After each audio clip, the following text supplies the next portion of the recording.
The series Speech, Sounds, and Phonics explores the phonetic basis of speech, the formation of sounds, and how the SMILES program integrates these in its approach to teaching phonics and reading. This second presentation of the series presents the consonants, their groups, and how these sounds are identified in the SMILES color code. The articulation of each consonant is described based on place and manner. Each sound is produced at a particular place and in a particular manner, which will be the points of discussion in this session. Let's first discuss the place of articulation, the where. In the introductory session of this series, the process by which sound is made was introduced. The lungs initiate an airstream which passes up across the vocal cords and through the mouth. Both the vocal cords and the various parts of the mouth contribute to forming the sounds of speech. Phoneticians have detailed and identified the exact place at which each consonant is articulated.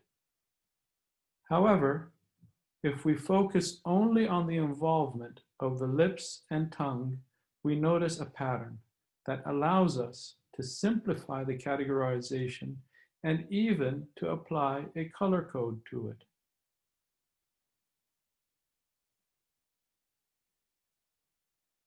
Sounds produced by the lips are given the color pink. Sounds produced in the front of the mouth by the tip of the tongue are yellow. Those produced in the middle are green, and those at the back are blue, with the color black reserved for those sounds that emanate from the throat, such as the h sound made by the letter H, as in hat.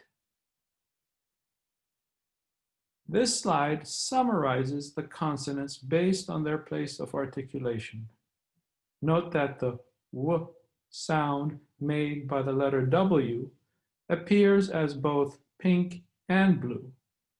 This is because it is formed simultaneously at both the lips and at the back of the mouth.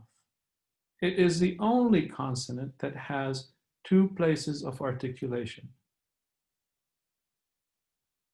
We now move to the manner of articulation, the how.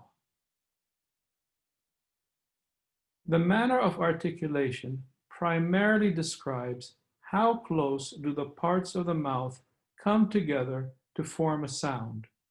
Do they come together all the way to completely block the airstream, or do they come close enough to form a tight channel for it to pass? Let's explore two consonants as examples of sounds formed by a complete block. In the case of the pink sound made by the letter M, the lips form a complete block. The airstream is forced to exit through the nasal tract, and we actually say the consonant through our nose. Similarly, the yellow N sound made by the letter N is formed when the tip of the tongue completely obstructs the mouth and forces air again through the nose.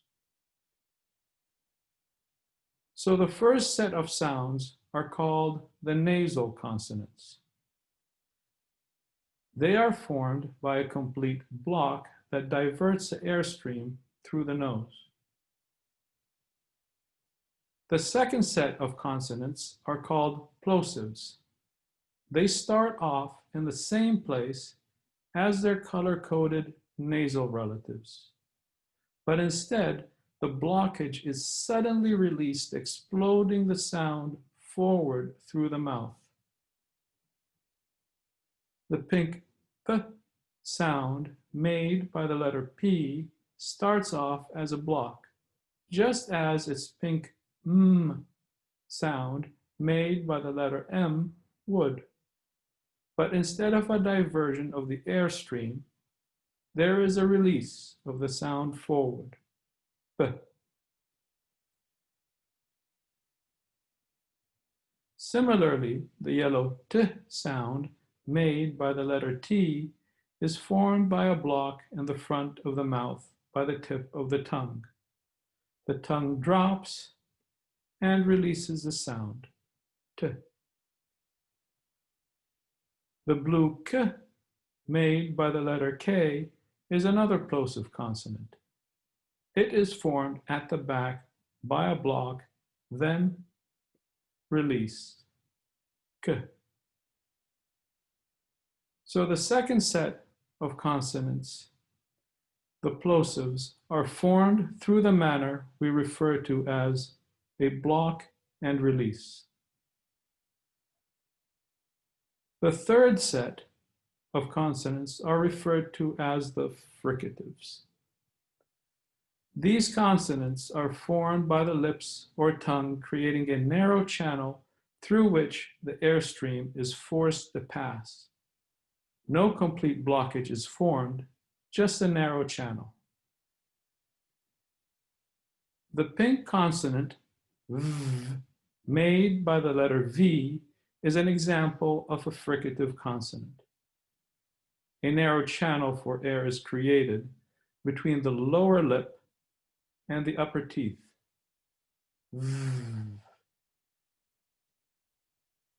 The yellow Z sound made by the letter Z is also formed by a narrow channel, but this one is between the tip of the tongue and the upper teeth.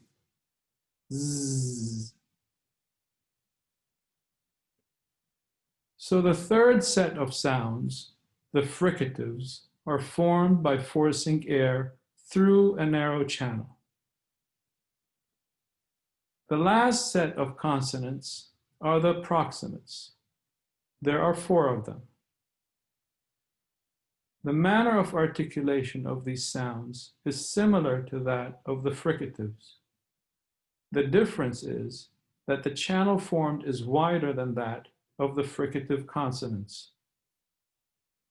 So the fourth set of consonants, the approximates, are formed by forcing air through a slightly wider channel, but it is not so wide so as they be considered vowels.